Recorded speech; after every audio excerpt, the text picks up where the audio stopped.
today is Saturday, March 1st. This message is good for whenever you need it.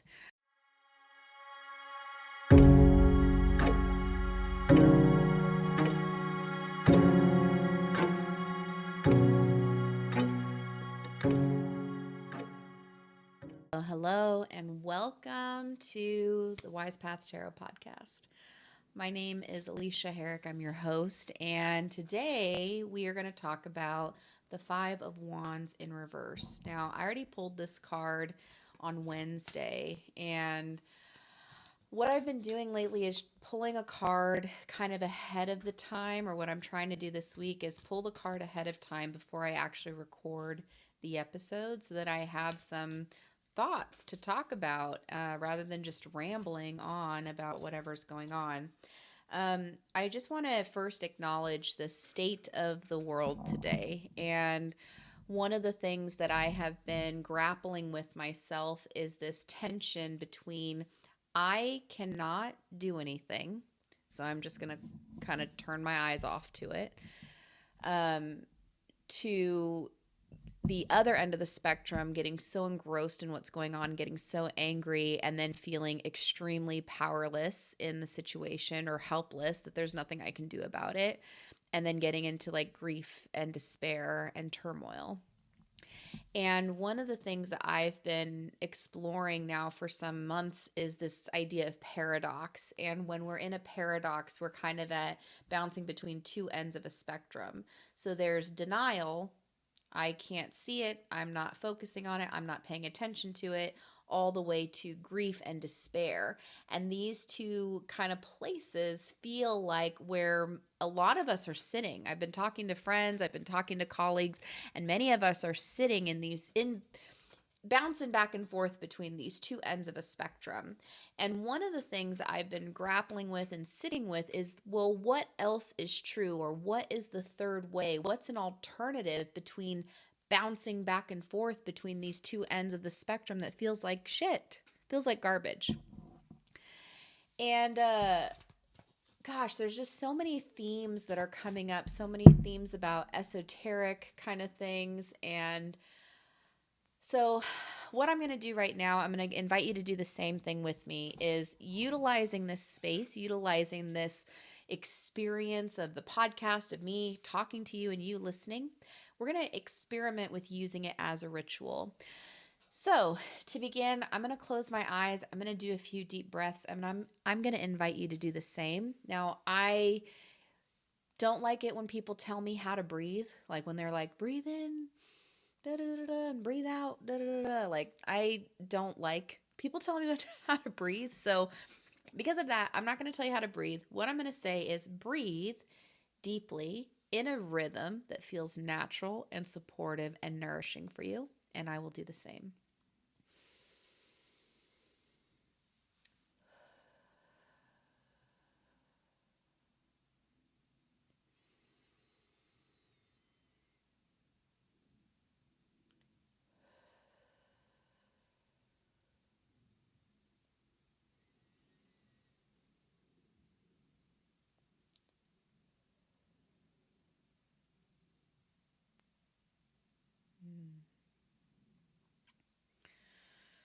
All right, so we're back. Yeah, let's be honest. Let's be real. Let's be truthful about what is happening.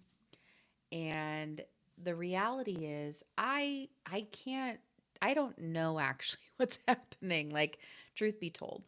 But what I do know is true is how I'm experiencing it. That is what I feel like is the truth that needs to be held and acknowledged. And the truth is that it feels very scary right now. I have been feeling this sense of fear, this sense of uncertainty, this sense of holding my breath and kind of waiting for things to happen. And as a person who practices spirituality, as someone who is always kind of looking for symbols and signs and ways to engage and connect with the world, I'd love to tell you this story. So, this last week we suffered two very tragic deaths in our family is very shocking, very upsetting, very unexpected. And, I want to be respectful of my family members that are closest to this. So I'm not going to share any details. Um, but I will say that it was something that was very unexpected. And like I said, very shocking and very disorienting. So, two things kind of emerged out of that. One is, wow, I can't believe this happened. And then two was me personally understanding and having a lot of respect for what happened and honoring of, you know, choices that people made and wanting to really acknowledge that things are very, very hard for people right now. And that was kind of the two things that came through in kind of understanding and hearing about this tragic loss in our family. So that is present in the background. And what else is present for me this last week is all the things that are going on politically. And I know people personally that are being directly impacted who either work for the federal government or are working on projects that are funded by the federal government. And there's this sense of chaos, there's this sense of confusion, there's this sense of what is going on? What does this mean? What are the implications? Like, and so many of us trying to see around the corner, like what could happen from here? And this is a really those times when we wish that things could just tell us the future. And what I've been learning when it comes to slight tangent here, telling the future, is that the future is not a fixed thing. The future is unfolding. And we, as human beings, we are co creating that future as it's unfolding. So even if we just so desperately want to know the future, we want to know what's going to happen so that we can mentally prepare for it. I think it's much more empowering and impactful if we ask ourselves, what future am I creating? What future am I contributing to? And using that as a catalyst to inform our decision making and the choices that we make, because that's really the truth. The truth is the future is not fixed, it is unfolding. We are co-creating it. So as a human being, as a creator, and not like a creator on Instagram or whatever, but like as a creative force in the world, this is perfect theme for the new moon in Pisces. But as a creative force in the world, we have in some ways a responsibility to be a conscious co-creator for the future that's unfolding. So that's a little bit of a side note. All that fear, all that pain, all that grief that was going on, I was crashing out hard last week. And it's a new phrase that I've learned thanks to Gen Z, and I love it. Crashing out is like, I have lost my ability to, keep my mask on, so to speak, to play by society's rules of engagement. And here's just the raw, honest thing that's going on for me. And I was like crying, I was like having a breakdown. And yeah, I reached out to my therapist. I had tried to reach out to friends. I talked to my partner. And yeah, it was a tough week. And then on Thursday, my friend, her partner works at one of the stadiums at the Honda Stadium here in Los Angeles, the home of the Anaheim Ducks hockey team. And they have season tickets. And so, over the last year or so, they've really gotten us very interested and excited about hockey. They've brought us to a couple of games. And so, this was actually a Cal State Long Beach night, with the Anaheim Ducks. And I went to Cal State Long Beach. So when I saw that on the alumni newsletter, I sent a message to my friend. I was like, hey, do you happen to have tickets? Can we go with you guys on the, Cal State Long Beach night for the Ducks game? And it worked out. We ended up going to dinner with them. And at dinner, I got to express and share like all these, really difficult things that we've been holding and challenges that we're navigating. And it was just really nice to be connected with friends and to be together. And then I was like, yeah, this is going to be great. We're going to have this experience where we can escape kind of like the chaos and we could just go have fun for a night.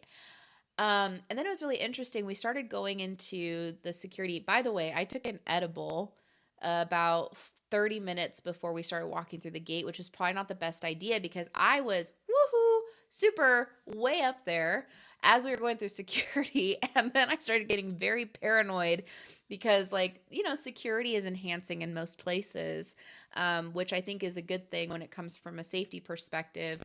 But in my mind at that time, I'm looking at all this crazy stuff in the world. I started getting very paranoid, which is like not a fun place to be, but it was very funny looking back. I was like, a little bit frazzled and overwhelmed. And then, of course, the worst thing to happen when you're way up here is you get pulled out for additional screening. And I was just like, oh my God, everybody knows. Everybody knows I'm way up here. And so, anyway, everything worked out fine. We go into the stadium, we find our seats, and I'm vibing. I'm having a good time. I'm like, the lights are kind of bright. I'm a little bit like, whoa. It's like way too much. I'm like, everybody can see me. I'm getting a little bit of paranoia starting to die down, but it's still there. And then we basically, oh, and I need to look something up really quickly while we're talking about this. But uh, so we're sitting there in the audience. And of course, this is a major sporting event. We're actually playing the Canadian Canucks. So it's America versus Canada.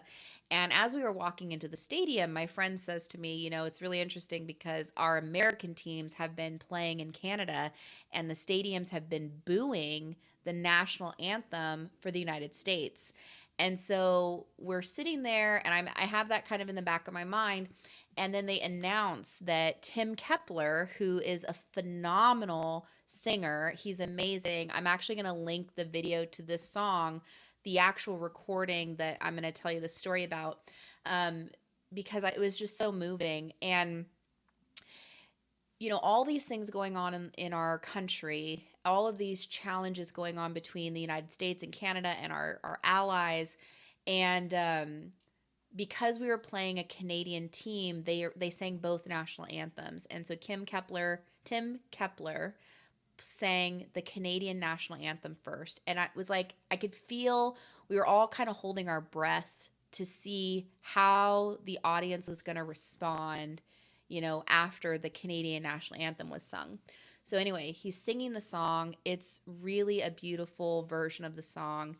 And the entire stadium cheers after the Canadian national anthem. And I was just like, okay, we're okay. And then he started to sing the Star Spangled Banner.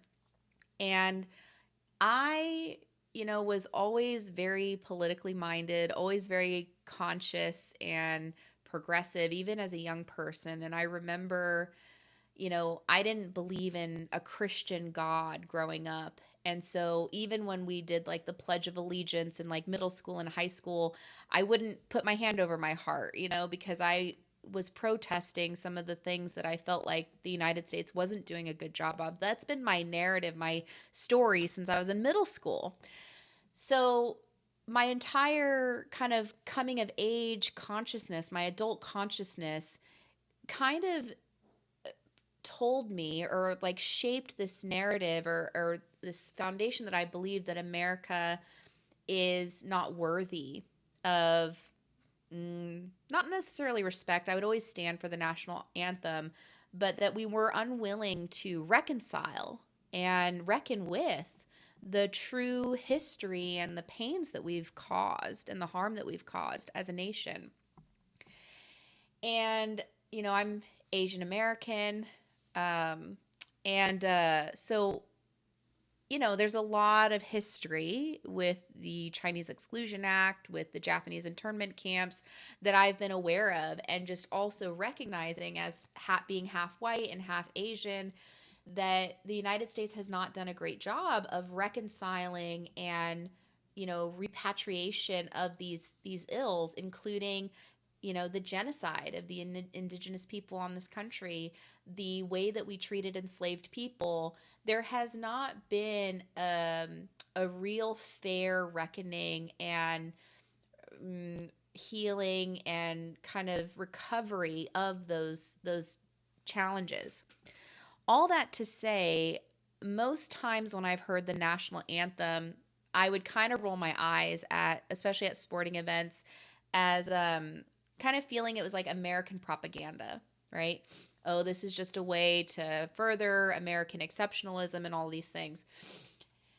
And for some reason, maybe it's because I was way up here, maybe it was, and just feeling the weight and the grief and the sorrow of what is going on in our country, I was listening to him sing the Star Spangled Banner almost like I was hearing it for the first time and really deeply listening to the lyrics. And I was weeping, just tears streaming down my face, listening to every lyric, every word of this song, and feeling this tremendous sense of grief and weight of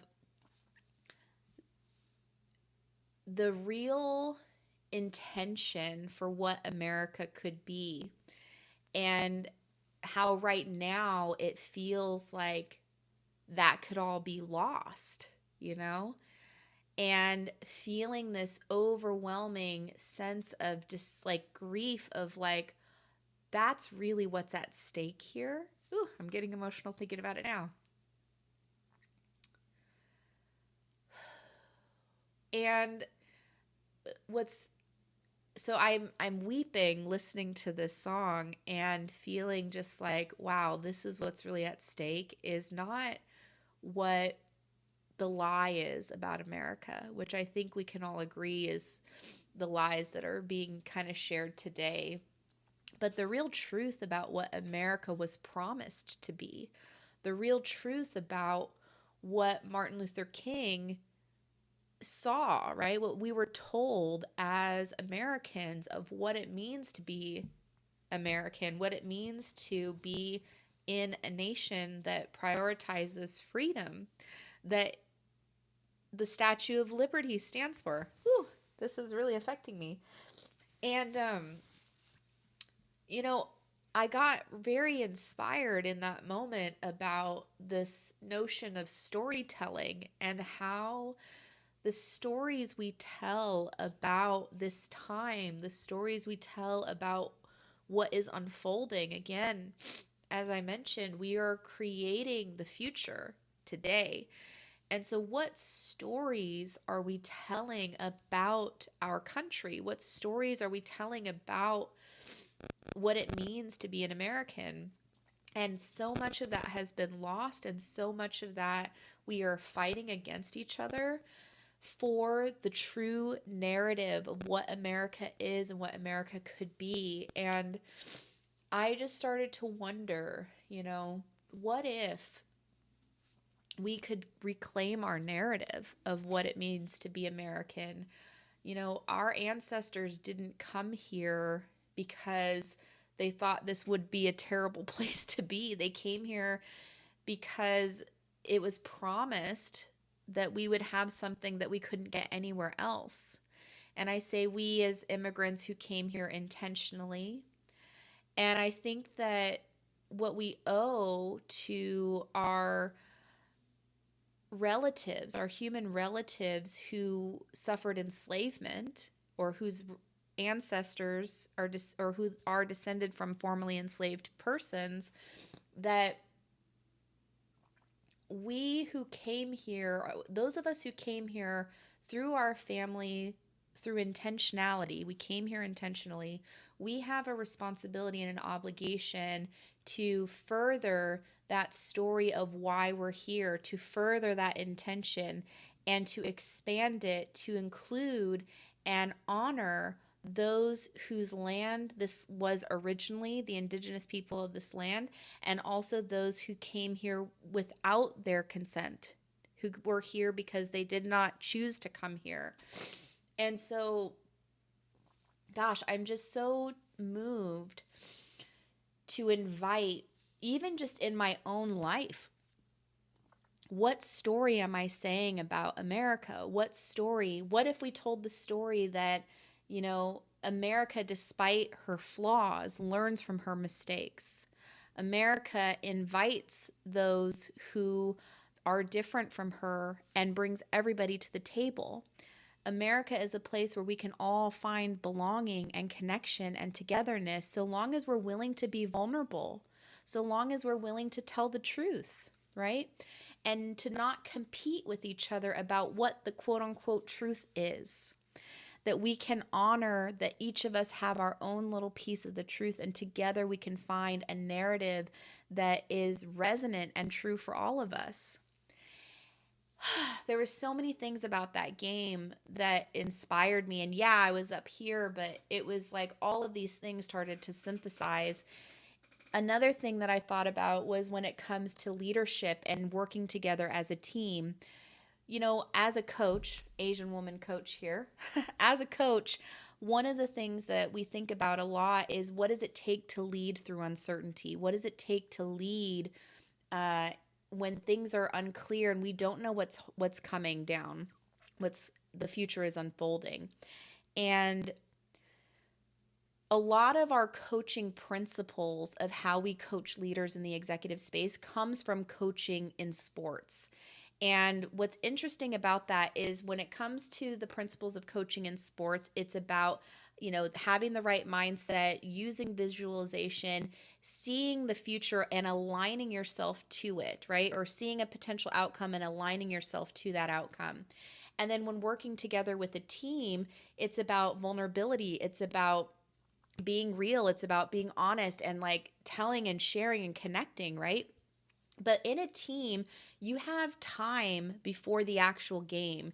You have time to practice with each other. You have time to skirmish. You have time to piss each other off.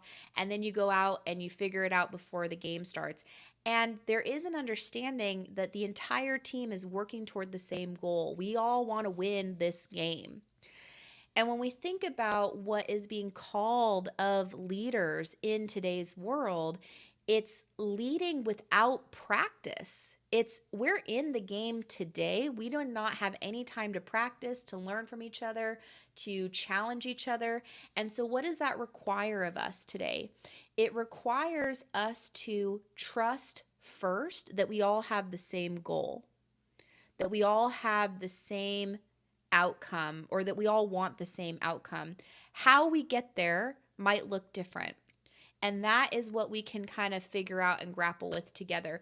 But we have to start believing that we all want the same thing. And I say this because I'm observing in our political landscape, not just like before the election, okay, Donald Trump, Kamala Harris, that conflict of who's the right person to be president.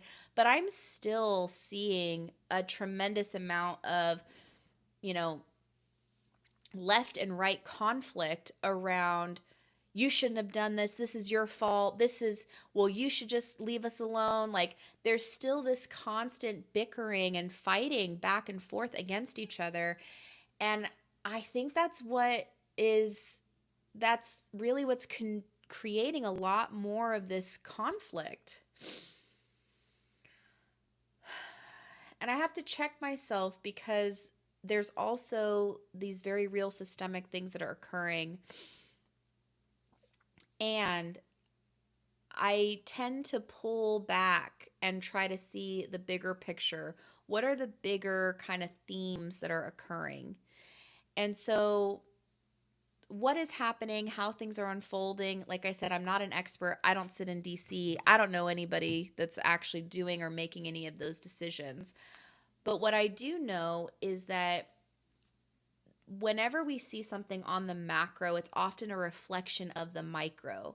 It's kind of like that rule in physics that says something that we can recreate here on Earth means that it exists out in the universe, right? So it's like that as above, so below symbology or way of understanding how the world works. So if that's the case, if it is true that everything that we're seeing on the macro is a kind of amplification of what's happening on the micro, what's happening on the individual level, this is the card that I pulled for the week. And that is the Five of Wands in reverse. And I'm going to pull it out right now. I was shuffling these cards earlier because today is a new moon in Pisces, and I was just doing a ritual.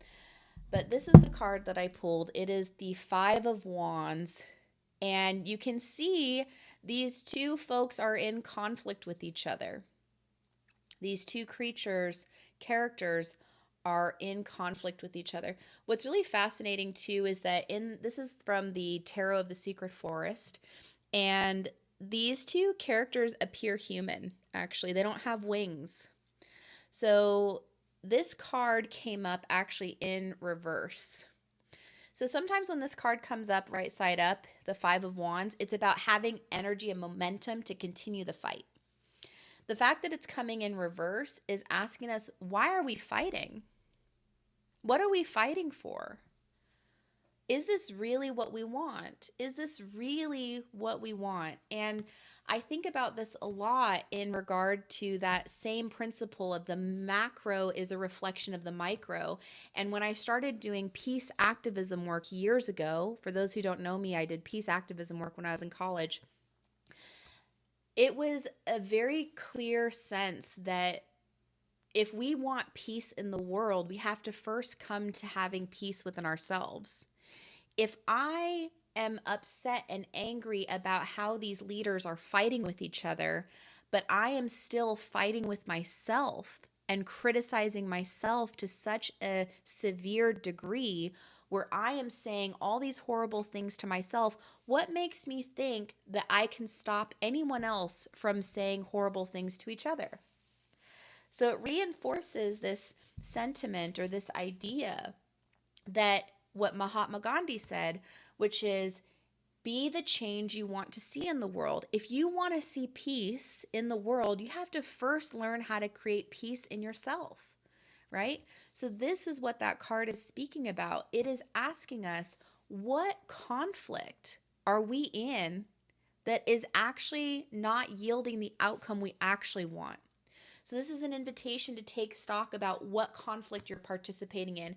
It could be a political conflict. It could be something that you're participating in at kind of a scale. It could be an interpersonal conflict that you're dealing with a partner, loved one, or even at work, right? Or it could be a conflict that you have within yourself. Well, actually, the way this card is read, because this is the internal, this is really about a conflict with another person. So thinking about your interpersonal relationships, thinking about friendships, thinking about family, thinking about work dynamics, thinking about concepts and ideas, where are you fighting? And asking yourself, what is it that you actually want out of this conflict? Do you want to win?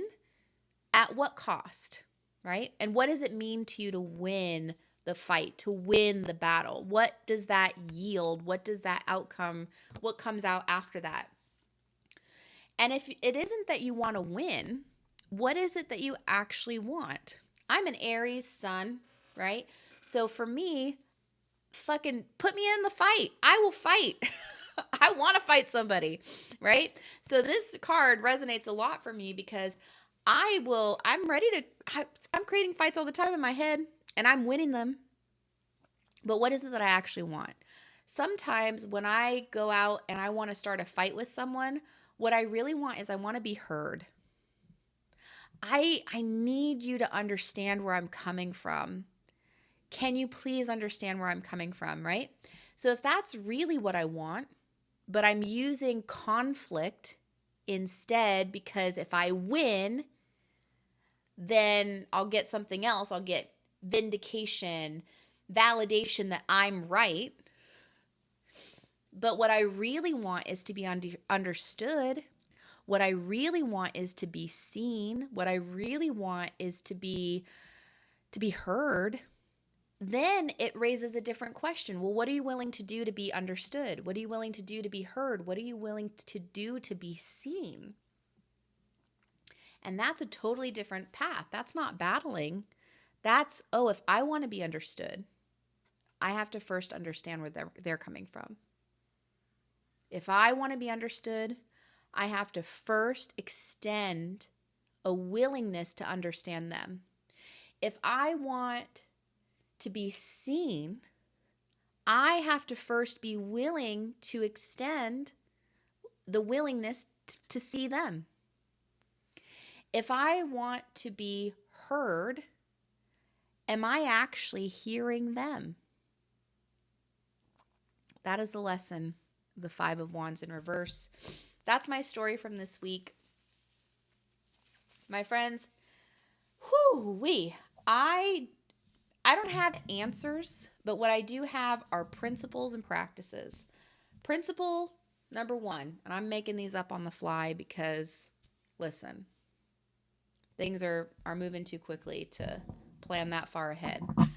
But the principles that I live by are whatever I see in the outer is a reflection of the inner. So if I want to change the outer, I have to first be willing to look inside and figure out what's going on inside of me.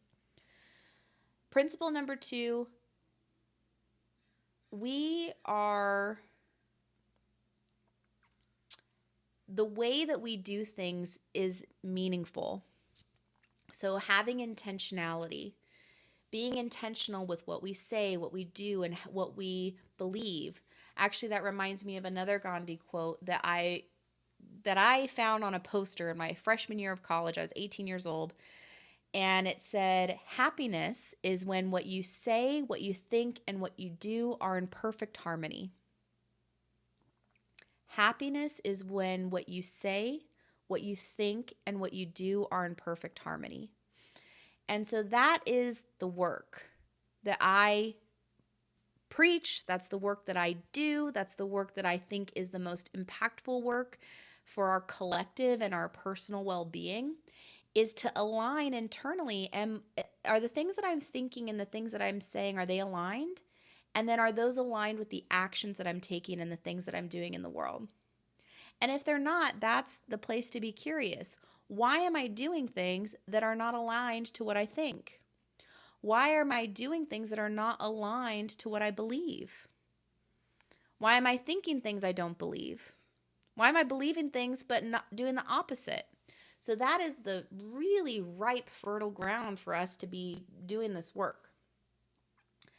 Now, the other part to this is when we are in a state of survival, of chaos, and I want to acknowledge that there are many of us that are feeling this way. When we are in a state of active survival, and I say this as someone who had been in a state of active survival and active crises for 7 years of my life, where we were constantly in an active state of emotional crisis, life or death situations for 7 years, okay? And what I learned through that is breathe, take a breath, okay? The things that you can do when you're in a state of survival and you're actually feeling like dysregulated in a state of crisis is you have to breathe. You have to take exquisite care of yourself. That means getting sleep. That means getting fresh air. That means drinking water, okay? Basics, hygiene. Take care of yourself, as much as you can. And even if you can't, ask for help. That was something that I've had to do on occasion when I was feeling particularly low. If you are struggling to keep house, to take care of things at home, to get your groceries, call a friend. Hey, I really am struggling. Would you mind if I paid you picked up my groceries? Something like that. Or, I had friends bring me treats or, hey, can you help me because my back went out and I can't even lift my garbage out of my trash can. So reach out for help. Reach out for community. It is through togetherness that we're going to get through this. Through togetherness, we're going to get through this, okay? Yeah. And ritual. My friends, never underestimate the power of ritual and being in community together. So when the moon is full, even if you don't have time to do a ritual, just go look at the moon and acknowledge something good that's going on in your life. Okay? That's what you do at the full moon. At the new moon, which is where we're at today, just take some time to really nurture yourself, take care of yourself, maybe do some journaling and do something creative for yourself. Draw a picture, write a wish, a hope for what you hope to see, that what you want to create in the world. And really allow yourself to feel into all of the truth of where you are. I hope this was helpful. I hope this was supportive. My name is Alicia. I'm the founder of Wise Path Tarot. I'm also a coach over at earthwisecoaching.com. I read tarot cards professionally. That's what I do. I also host new moon and full moon gatherings. I write a newsletter, weekly newsletter you can sign up for on my website. And I also am publishing a quarterly magazine called Witchery. And it really is about, how do we grapple with reality as it is in a practical way that helps us to feel empowered through ritual, magic, and tarot, and activating your intuition. A couple other things. I really believe that your inner knowing is your magic. So I am always going to be, all of my work centers around helping you access your own intuition, helping you develop your intuition, helping you strengthen your intuition so that you can navigate the world from a more grounded and empowered place than feeling kind of, at the whim and mercy of the powers that be.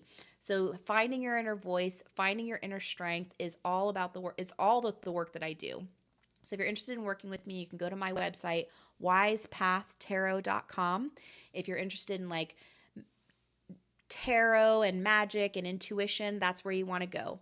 If you want leadership coaching and how do you bring these principles into your leadership as a manager, as an executive, I'm a certified executive leadership coach. I teach trainings. I train managers how to be good leaders. I do leadership development. That is my full-time job. That's my career, my passion. I've been doing that for 7 years now. And so if you're interested in how do you take these same principles of being in alignment and leading with your intuition, go to earthwisecoaching.com. So that's how you can find me. Whew. Today is Saturday, March 1st. This message is good for whenever you need it. And I will see you next week. Have a wonderful, beautiful week.